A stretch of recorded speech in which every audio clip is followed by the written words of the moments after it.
My name's Richard Wiseman from the Charlton Athletic Supporters Trust. We've come together today to commemorate and celebrate Seb Lewis, the legendary Charlton supporter, Seb Lewis. I think nearly all of us knew Seb Lewis or knew of him, but perhaps there are some who didn't. Seb first came here to the Valley as an 11-year-old in 1992, and like many of us here today, I'm sure, immediately fell in love with the place and was enthralled, wanted to come every week. So much so that when he was 17 in 1998, he started on what I can only really call an odyssey. And for the next 22 years, he did not miss one single Charlton game. Home and away, league, cups, friendlies, everywhere.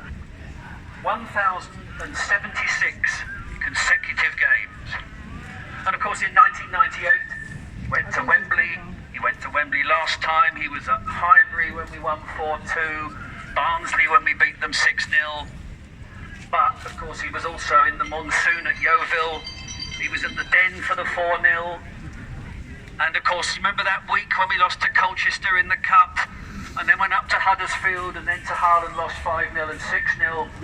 Was Seb there? Of course he was, because he was there all the time. And I would suggest that continuity and stability in this club have been in pretty short supply for the last decade. And for me, it was quite reassuring to know that in all the shenanigans, whatever was happening off the pitch, managers coming and going, change of owners, players with their suitcases arriving, that within all that, Seb was just there, going to every game, and embodying all the values that we as Charlton supporters hold so high. All our traditions and culture and history, loyalty, comradeship, patience, sticking together, being optimistic, looking for the best. And then, suddenly, in March 2020, we get the news that Seb is in hospital and on a ventilator. And the very next day, the news that he's died. The awful realisation that we would come back together at the Valley at some time in the future, or go away from home, and Seb would not be there. Seb, who some people here, I can see them, has been at every game all their lifetime. He wouldn't be there. And there was immediately a groundswell that said, how are we going to commemorate this man in a fitting and enduring way? And I just want to thank the people who were crucial in bringing this whole enterprise to fruition. And we have to start with Faversham-based Charlton supporter Brogue Stevens, who can't be here today for reasons...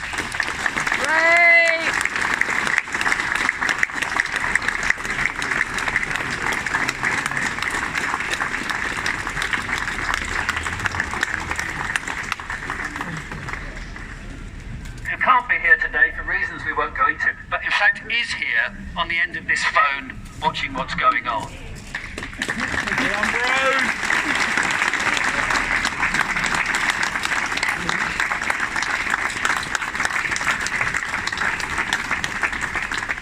Brogue, who took the initiative, stuck his neck out above the parapet. He got something off the ground. And what he did was he started a crowdfunding site. Within, I think, a few months, he'd raised £10,500 towards what was then thought of a fund to pay for a statue.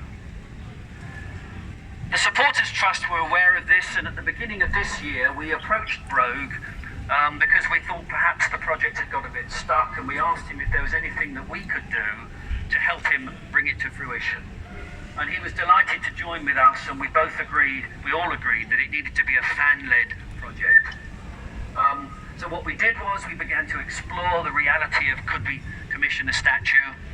And it soon became very clear that there were lots of practical difficulties in that, but also the cost was prohibitive.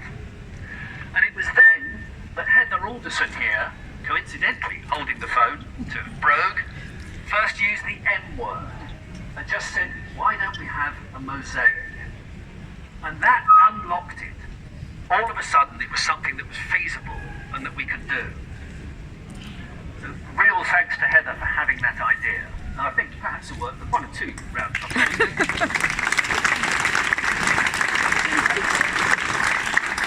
Okay, that'll do. That's enough. That's enough.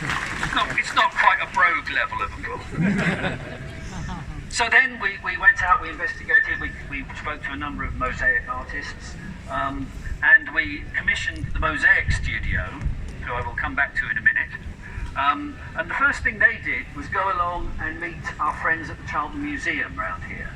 And that was fantastic, because they were then able to get a real sense of this club, what it meant, its history and traditions, and how Seb fitted into that. And I think that they will say, if you come and talk to them after the unveiling, how important that was for them to get it right. The next person I want to thank is Kishan Parmar here, the club facilities and health and safety manager. Okay. Is that right?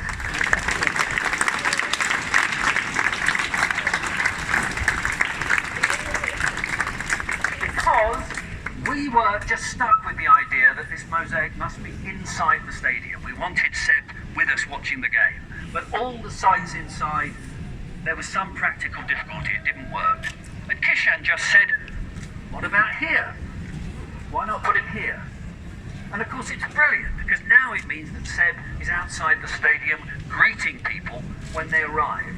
And secondly, he takes his place alongside Don Welsh, Chris Powell, Clive Mendonca, all the great players.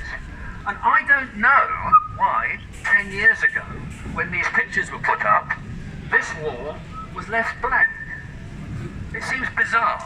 And all I can say is that on some level, this wall was waiting for somebody really worthwhile to put alongside our Charlton greats. So Kishan, that was really important. 2 more thanks. One is thanks to all the people who put in money to pay for this mosaic. This mosaic is not funded by any big donors. It's funded by hundreds of Charlton supporters putting in small amounts. It's a really across-the-board effort, and I think it speaks volumes for the generosity of Charlton fans, but also for the esteem and affection in which Seb was held. And lastly, this perhaps should have been firstly, I've got to thank the artists. Paul here, who will now raise his hand, I hope, and Emma. Actually, don't applaud too much because you haven't seen it yet. And I'm sure Paul will be delighted after the unveiling to answer your questions about practicalities of it, how it came about and his links. And I hope you'll all agree that what we have here is a real fitting and enduring tribute to Seb. So what I'm going to do now is hand over to Seb's father Lionel, who's going to unveil with Seb's brother.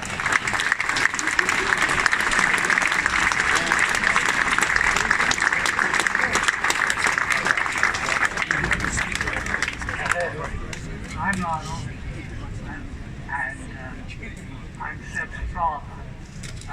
The last person in the world who Seb would have expected to be here.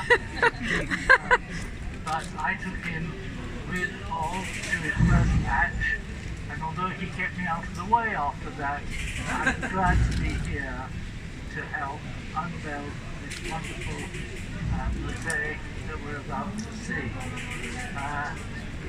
The last person who would have thought of this meeting today would be held would be Seb himself. Seb was never a boaster, he was a loner. But he loved Charlton. His whole life was devoted to Charlton, as you heard from the example. And he was loved by people. He was followed. And the one thing I want to thank everybody for is the great esteem in which they held him. He deserved it. It's been a sorrowful occasion for us, the family, with what has happened, and we join with you, because Seb had two families. He had the Lewis family and he had his Charlton family. And that's why I've also asked Ollie, who took him to his first match, to join me, because he is the only member of both those families and needs to be here with me to open this mosaic. I too want to thank Paul and Emma for the work they've done. I too want to thank all of you for the contributions you've made and the support and warmth which you gave to him, particularly in those last hours. Today is a sad day and a happy day. A sad day because today is 18 months to the day since he departed. It was a sad occasion. He went into hospital 2 days before the lockdown with asthma, and he left us 2 days after that lockdown. It was a shock, it was numbing, and it has taken time, but here we are, and you are, and thanks to you, this great tribute we're about to see, for which I thank you all with all my heart, and I'm pleased to be here to unveil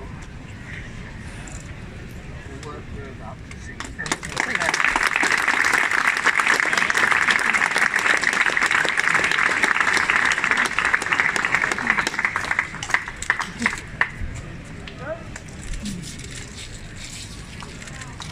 Whoa.